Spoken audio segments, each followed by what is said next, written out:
o marxismo em ação. Olha só. Só lembrando, ao invés de organizar trabalhadores e fábricas, eles organizariam estudantes, academia, artistas e mídia e indústria cinematográfica. Aí nós chegamos aqui numa análise que é chamada de janela de Overton. Não sei se você já ouviu falar sobre esse nome, é interessante você saber. Janela de Overton. Vamos voltar a essa questão. Qual é a sua opinião sobre aborto? Qual é a sua opinião sobre descriminalização das drogas? Qual a sua opinião sobre a privatização das universidades públicas? Qual é a sua opinião sobre o casamento gay? Será que essa é mesmo a nossa opinião ou será que fomos levados a pensar assim? Então, olha o que é que diz a janela de Overton. Vamos tomar um exemplo simples, enfim, que a gente está acostumado a ouvir, discutir, falar, que é a questão do homossexualismo, tá certo? Então, olha aquele eixo verde de baixo. Ele varia desde gente que é radicalmente contrária, depois passa para pessoas que aceitam o homossexualismo com restrições, depois vem um nível de gente que é indiferente, tanto faz. Para mim, chegamos em pessoas que apoiam, mas com restrições, e o último nível é gente que é radicalmente a favor, ok? Saímos desde gente que é radicalmente contrário até gente que é radicalmente a favor. Como é que essa coisa funciona? Em 1950, era praticamente inadmissível você ver dois homens, por exemplo, se beijando no meio da rua, duas mulheres se lambendo no meio da rua. Era uma coisa totalmente inadmissível. Se fosse feita uma pesquisa nesse momento, a imensa maioria das pessoas se diria radicalmente contrário. Isso diz respeito a gente hoje. Radicalmente contrário. Aí aceita um grupo menor, bem menor de pessoas, aceita com restrição. Aí um grupo bem pequeno era indiferente, muitos poucos apoiavam com restrições, e um número mínimo, quase desprezível, era radicalmente a favor, ok? Estamos falando de 1950, a data está ali em cima. Aí vem um filme em que aparecem dois gays que se apaixonam, mas a sociedade é cruel, não admite. Pô, eles são caras tão legais. Ao passo que os cristãos são grotescos, são pessoas odiosas, são pessoas más. Mas, gente, olha só, qual o problema? Isso não faz mal a ninguém, não está afetando ninguém, é problema deles, a questão é com eles. Então, começam esses filmes, a mídia, algumas decisões jurídicas que vão moldando a opinião das pessoas. Então, em 1970, houve uma grande mudança na opinião das pessoas. O número de gente que era radicalmente contrário teve uma queda drástica. Muita gente passou a aceitar com restrições. Depende, se for um fiel ao outro, pode ser aceitável, coisas assim. Aí subiu o número de indiferentes, dos que apoiam com restrições, subiu o número dos radicalmente a favor.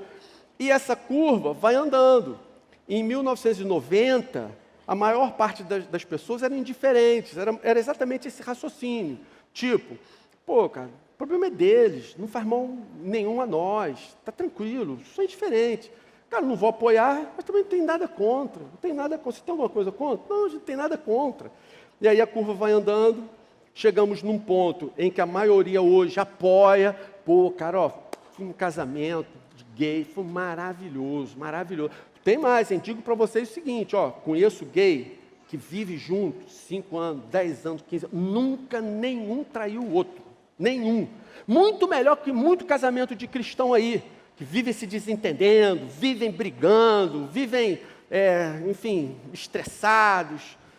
Então, com restrição, e chegamos, ou chegaremos em 2030, a um número gigantesco que é radicalmente a favor.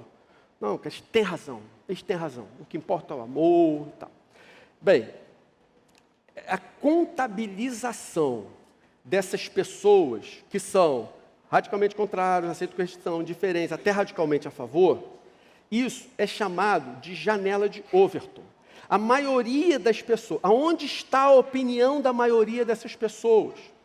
Isso aqui é usado diariamente, constantemente, pelos políticos. Em 1950, eu sou político. Tem sentido eu fazer uma lei que aprove ou que legalize a partir daquele momento o casamento homossexual? 1950? Cara, a maioria é contrário. Então tem que esperar. Cara, mas aí o tempo passou, a mídia entrou junto, as artes entraram, as pessoas mudaram de opinião. Agora eu posso fazer uma proposta de algum tipo de união estável, não é casamento, mas união estável, percebe? Então os políticos, eles não apenas usam essa informação, como eles promovem campanhas com empresas especializadas que são pagas a peso de ouro para fazerem esse tipo de manipulação da população. Cara, você acha que foi de graça que a Globo empreendeu toda aquela campanha defendendo cirurgia de mudança de sexo para criança de 6 anos? Você acha que foi de graça que a Globo fez isso? Que a mídia fez isso? Você acha que esses filmes que promovem esse tipo de coisa, você acha que eles são gratuitos? As pessoas fazem porque realmente elas pensam assim? Então, gente, essa janela de Overton, ela, em função da mudança desse trabalho sobre o conceito, a mentalidade das pessoas, ela vai fazendo com que a janela se mova. Sobre aquela pergunta, o seu conceito a respeito desses assuntos, ele é seu mesmo ou isso foi colocado dentro da sua cabeça? A resposta vai vir dentro de alguns instantes, tá, gente? Então vamos lá. Vou tentar passar rápido aqui. Esquerda, direita, progressistas e conservadores. O que é esquerda e direita? Então isso aí vem do século XVIII, em função dos partidos sentando lá no parlamento francês, mas um século depois, graças à Revolução Russa, a esquerda veio a ser identificada com comunismo e socialismo. Hoje, se você fala de esquerda e direita no ambiente político, você está se referindo esquerda ao comunismo e socialismo, ok? Bem, aí eu quero entrar direto nessa questão, progressistas e conservadores. Olha só, vamos falar, progressistas e conservadores. A definição dessas palavras, a que nós estamos acostumados, não permite que a gente faça a leitura, que a gente obtenha o conceito do que elas realmente representam. Mais uma vez, dentro desse contexto político, elas têm um significado que talvez não sejam aquilo que você imagina. Quem são os progressistas? Quem são os progressistas? Progressistas são aqueles que questionam toda a civilização ocidental, em especial a cultura judaico-cristã. Nesse contexto político, progressistas são aqueles que acreditam que têm uma ideia que é tão legal, tão bacana, que vai revolucionar toda essa cultura judaico-cristã. Essa cultura judaico-cristã vai ficar ultrapassada, obsoleta, porque a ideia que nós tivemos ontem, enquanto a gente estava fumando maconha, essa ideia vai revolucionar o mundo. Aí o que esses progressistas fazem? Eles começam a questionar, teoria crítica. Então eles param para pensar assim, cara, realmente, por que casamento é homem com mulher? Por que não pode ser um homem com duas mulheres, 3 homens? Por que não pode ser alguma coisa nesse sentido? Por que droga não pode ser legalizada? Cara, legaliza para quem tem mais de 18 anos. Se eu vou morrer de câncer, qual o problema? Outra coisa, o cara não se mata ali de comer picanha, o cara me matar fumando maconha ou cheirando cocaína, qual o problema? Qual o problema de eu... Desculpa aqui a expressão, tá, gente? Não é que a gente viu isso nesses dias no país. Qual o problema de eu defecar na calçada? Pô, eu estou com vontade de fazer, pô, levanto a saia, faço aqui mesmo, vou embora, levanto e vou. Qual o problema? Isso tudo a que vocês se referem é a cultura judaico-cristã, baseada num livro místico, ultrapassado. Esses, gente, são os progressistas. Quem são os conservadores? Conservadores são aqueles que querem preservar os seus valores. São aqueles que querem preservar os seus princípios, seu estilo de vida, dentro da cultura ocidental, ok? Conservadores. Gente, a imagem que me veio foi essa. Veja só, como foi falado no início, os pressupostos cristãos, um pressuposto essencial é que Jesus, gente, é a plenitude dos tempos. Jesus é o nosso modelo máximo. Se você puder se tornar a pessoa com a moralidade mais nobre possível, você vai se tornar um pouco parecido com Jesus. Jesus é o modelo máximo, Jesus é a plenitude, Jesus é o tudo. Se alguém conseguir se aproximar de Jesus, vai estar se aproximando desse pleno, vai estar se aproximando desse tudo. Jesus é a plenitude. Plenitude dos tempos é o momento está estabelecido desde o nascimento de Jesus até a sua volta. Meus irmãos, quem está com Cristo já está lá no topo, percebe? Quem está com Cristo está no topo da montanha. Quem está vivendo a vida cristã genuína, de acordo com a palavra de Deus, alcançou o maior padrão de moralidade, os melhores valores, os mais importantes princípios que você poderia alcançar nessa vida. Se você se aproxima de Jesus, você se torna a melhor pessoa que você pode ter. Você vai viver uma vida que vai lhe proporcionar o melhor estilo de vida que você pode ter. Vai fazer com que você seja a pessoa mais feliz que você poderia ser. Jesus é a plenitude. Está entendendo? Então, com Jesus, nós chegamos no topo, nós chegamos no máximo. Mas e se depois de conhecer toda a cultura judaico-cristã, eu quiser continuar indo além, indo à frente? Então, gente, a imagem é essa. O que vai ter à frente? Se você já está no topo da montanha, na frente é o precipício, na frente é o despenhadeiro, para frente não tem mais nada que preste. Jesus é o máximo, Jesus é o alvo principal, é o que tem de mais nobre que nós podemos alcançar. Quando o progressista, ou quando nós atingimos o topo da cultura judaico-cristã, se nós quisermos continuar caminhando, diante de nós só vai vir agora a descida, só pirambeira, só tem caminho para baixo. Porque a cultura judaico-cristã, que se esforça para viver efetivamente os valores de Cristo, é a melhor, a maior, a principal sociedade que nós conseguimos estabelecer. É vivermos de acordo com o que Cristo nos ensinou. Não tem nada de diferente que possa nos levar a algo melhor, algo mais feliz, algo que vai nos realizar mais. Nesse aspecto, meus irmãos, se me chamam de conservador, se te chamam de conservador, você deveria considerar isso um elogio.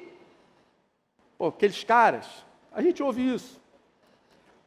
Falam para nos humilhar e entristecer.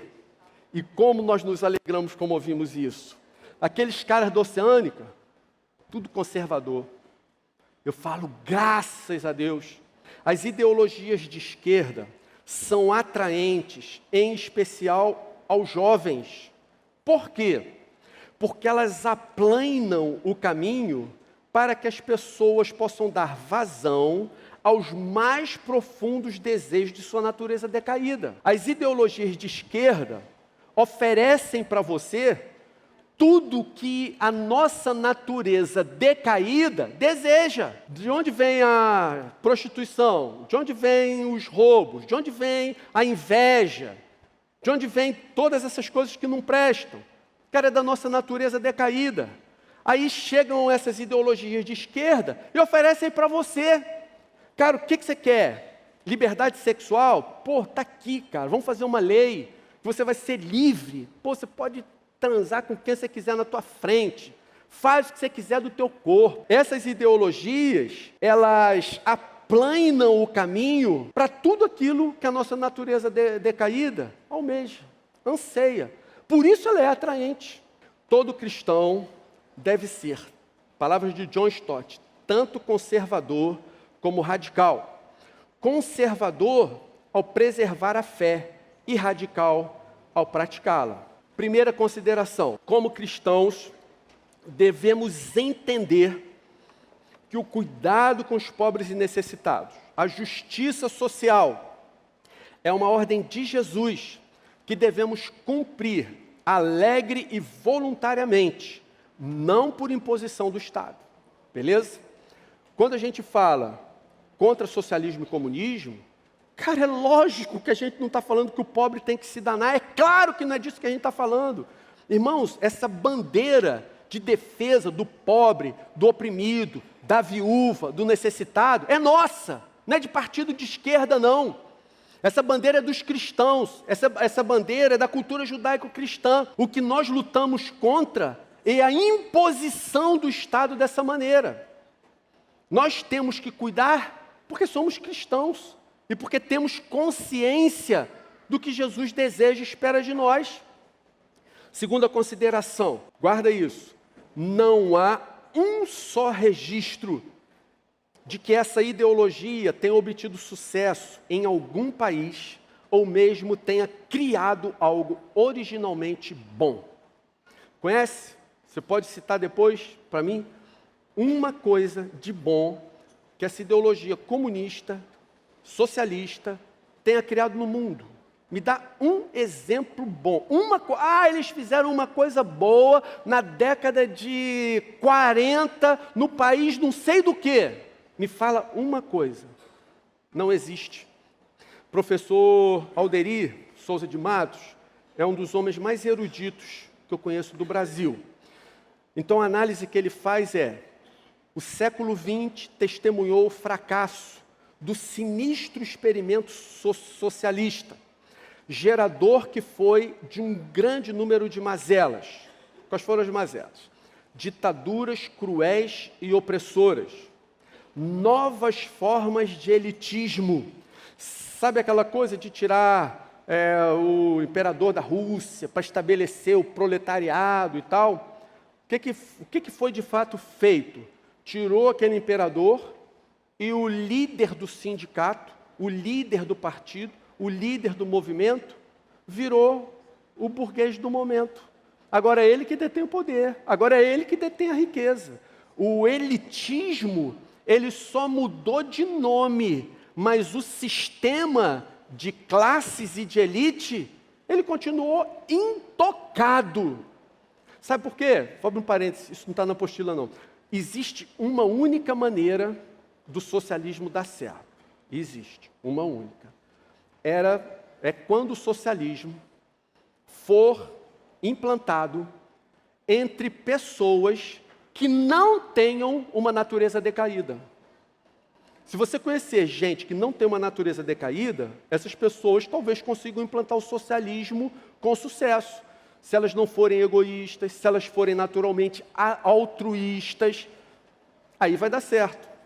Se não, então, forma de elitismo e concentração de riqueza. Estatismo, estatismo. Meus irmãos, eu vim morar na região oceânica em 91. Quando eu vim morar aqui, você sabe quanto custava uma linha fixa de um telefone? $4.000. $4.000. Privatizaram. Hoje em dia, existe alguém nesse auditório que não está com celular no bolso? Né? Quantos aqui estão com iPhone no seu bolso? Quantos estão com Samsung de última geração no seu bolso? Estatismo, burocracia, corrupção, ineficiência administrativa. Gente, olha só, eu não sou contra estatização geral, eu não sou contra algum sistema de de atuação do governo em determinadas áreas, não, tá certo? Tem que haver sobre algumas áreas estratégicas, importantes. Mas, cara, telefonia precisava, tá certo? Vamos em frente. Ineficiência administrativa, violação extensiva dos direitos humanos, práticas antidemocráticas, um partido único, ausência de eleições, supressão de liberdades públicas, exatamente o que a gente vê na Venezuela hoje, né? Isso sem contar os horrendos crimes contra a vida praticados na União Soviética, na China, no Camboja, na Coreia do Norte, em Cuba, na Venezuela, em Nicarágua e em outros países que implantaram esse sistema. Considerações finais. Terceira consideração. Uma das mais evidentes características das ideologias de esquerda é seu relativismo moral. Os fins justificam os meios. Não é isso que a gente tem visto diante dos nossos olhos? A Petrobras foi saqueada. Os caras têm que ir para a cadeia. Não, não tem. Sabe por que eles não têm que ir para a cadeia? Porque tudo que eles fizeram foi por um motivo mais nobre. Implantar a revolução. Uma sociedade utópica. Se eles fizeram com esse ideal nobre, justifica os meios, nem que seja saquear e destruir a maior empresa do Brasil. Os fins justificam os meios, mas nós vamos mais longe. No mundo, já foram mais de 100 milhões de mortos. Esse número é conservador. Tem gente que diz que passa de 150, tem gente que diz que chega a 200 milhões de mortos, ok? Mortos na implantação desse tipo de regime. Quarta consideração, guarde no seu coração, não esqueça isso. Os cristãos são o grupo social mais perseguido de toda a história da humanidade.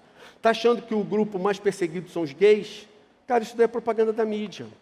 Claro que tem maluco, covarde, gente cruel, que comete crime contra gays só por ser gay. Mas isso é uma exceção, é uma minoria. Tem gente que mata a mulher porque é covarde e porque é mulher, mas isso é uma minoria. A realidade é que o grupo social que ao longo dos últimos 2000 anos foi mais perseguido e martirizado foi o grupo dos cristãos. Mas diante da nossa sociedade, que está em guerra contra a cultura judaico-cristã, eu te pergunto, nas últimas semanas, vários cristãos, mas dezenas de cristãos, foram martirizados em países africanos. Você viu uma nota na mídia sobre isso? Você sabia? Dezenas de cristãos foram martirizados, única e exclusivamente pela sua fé em Cristo. Você viu alguma coisa na mídia? Por que você não viu? Cara, mas um muçulmano foi assassinado ontem num bairro de Londres. Cara, um muçulmano foi assassinado num bairro de Londres só porque ele era muçulmano. Que horror! Agora você entende por que a mídia reage assim. Agora você consegue fazer um juízo do que você ouve na televisão. Agora você consegue interpretar a notícia para saber o que está por trás dela. Por que não se fala dos mártires cristãos, gente que está morrendo hoje, do outro lado do mundo? Michael Austin, num artigo para Christian History Magazine, do Voice of the Martyrs, ele disse, existe uma guerra, ele responde a pergunta na verdade, ele faz a pergunta e responde, existe uma guerra global contra os cristãos? Ele diz, a julgar pelo número de mortes e torturas nos últimos anos, minha conclusão é sim, e as baixas são impressionantes. Alderi, quando um cristão se define como de esquerda, em certo sentido, está compactuando com todo o sofrimento imposto aos seus irmãos por quase um século. Quinta consideração, essa ideologia exige devoção integral, inclusive o culto de seus líderes após a tomada de poder. Isso é idolatria. Não foi exatamente por isso que tantos cristãos foram martirizados? Sexta consideração. Pense na possibilidade de boicotar empresas, instituições que apoiam e difundem o marxismo cultural. Pense na real possibilidade. Faz boicote, cara. faz boicote. Já disseram para você? Você é bobo, rapaz, você vai parar de assistir a Globo, não tem nada que preste em outros canais. E você acha que você deixar de assistir a Globo vai resolver alguma coisa? Pois é, irmãos. Olha o que a Gazeta do Povo trouxe essa semana. O título é: a Gillette tentou ser politicamente correta e se deu mal. Então, o que aconteceu? A Gillette, no final do ano passado, por ocasião do Dia dos Pais, lá nos Estados Unidos, fez uma série de propagandas lacradoras. Então, assim, um pai ensinando uma filhinha linda, vestida de menino, a fazer barba como homem e com cabelo cortado como homem, vestidinha como homem e tal. A propaganda foi voltada para transgêneros e tudo, enfim, era um tipo de propaganda lacradora mesmo, totalmente correta politicamente. Aí, vários cristãos disseram: nós vamos boicotar a Gillette, não compramos mais Gillette, a gente vai comprar outra lâmina de barbear, mas Gillette a gente não usa mais. Uma meia dúzia de cristãos começou a se mobilizar e tomou a decisão. Aí, um esquerdista bacana lá e tal, né, esperto, sabe tudo, virou e falou: seus boicotes estúpidos não vão fazer nem um arranhão em uma empresa como a Procter & Gamble. O progressista zombou em janeiro. Acontece que esses protestos não fizeram apenas um arranhão.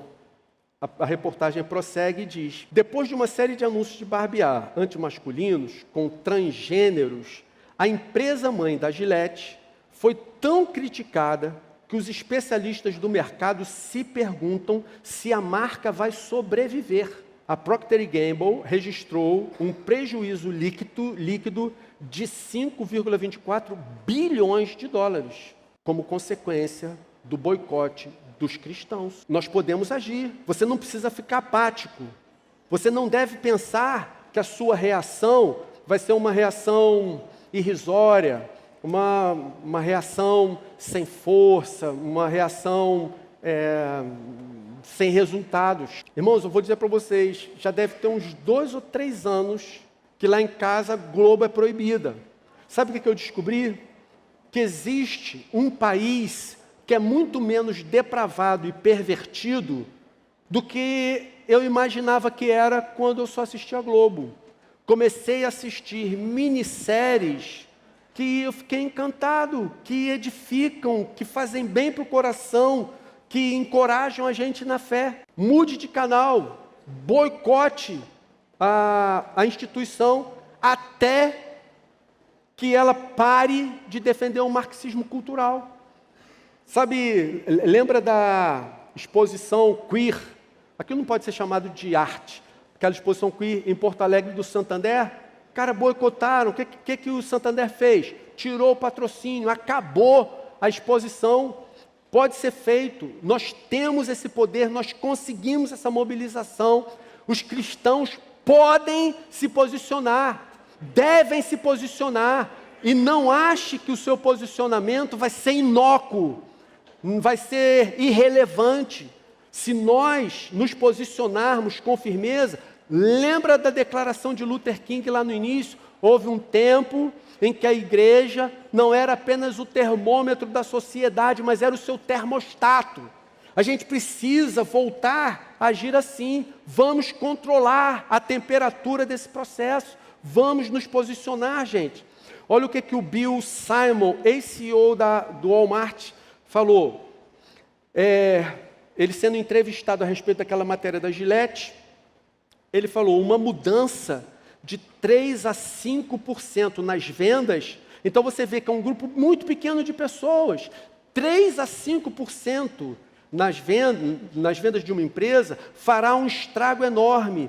Não é preciso que muita gente pare de comprar produtos ou pare de ir a um varejista, a um restaurante, assista a um canal de televisão, a um show, a um filme, ou seja lá o que for, para eles perceberem, porque alguns pontos percentuais representam a vitória ou a derrota para uma empresa.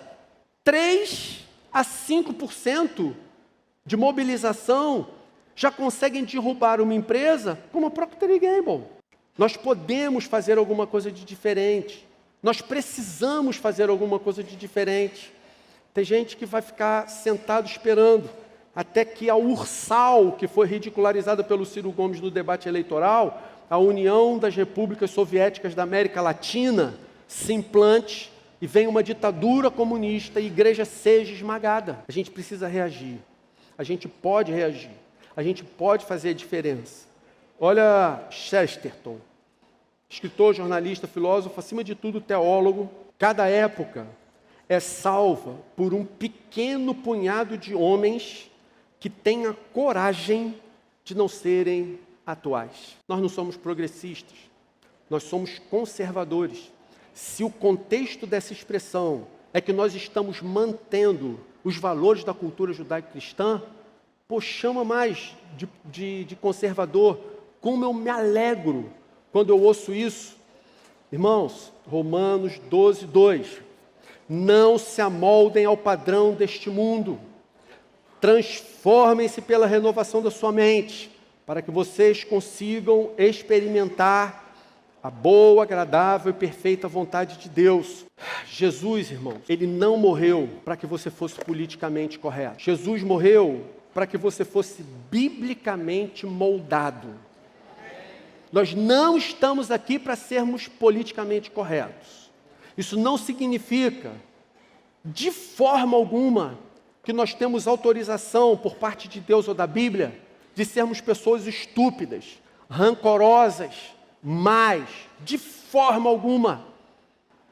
Mas nós precisamos fugir desse controle do politicamente correto. Saia disso. Você não precisa disso. Jesus não morreu para que você agisse politicamente. Jesus morreu para que nós tivéssemos uma vida santa, para que nós fôssemos biblicamente moldados. Sinceramente, irmãos, depois daqui, quando sair daqui, se falarem para você assim, você foi doutrinado na sua igreja fez sua cabeça, né? Responde para ele assim: quem me dera que a Bíblia não apenas fizesse a minha cabeça, a minha mente, mas que fizesse também todo o meu coração, toda a minha alma e todo o meu entendimento. Eu não quero ser guiado por essas ideologias, eu não quero ser manipulado por essas empresas, eu não quero ser manipulado pela mídia. Não, eu quero ser cheio, repleto da palavra de Deus. Irmãos, nesses meus estudos eu li uma pergunta que me chocou, que é o seguinte: vamos supor que a perseguição já tivesse tido início no nosso país. Você está sendo acusado de ser cristão. Vai para o tribunal e a acusação é, diante do juiz, esse cidadão aqui está aqui respondendo diante dessa corte porque ele é cristão. A pergunta que eu faço a você é: haveria provas suficientes para lhe condenar? Se você for acusado de ser cristão, existem provas suficientes para que você seja condenado? Irmão, sobre tudo que se deve guardar, guarde o seu coração. É dele que procedem os caminhos da vida. Para terminar com as palavras de Jesus: eu sou o caminho, a verdade e a vida. Por esse caminho que a gente tem que andar. Amém, gente? Deus abençoe. Aleluia, Senhor.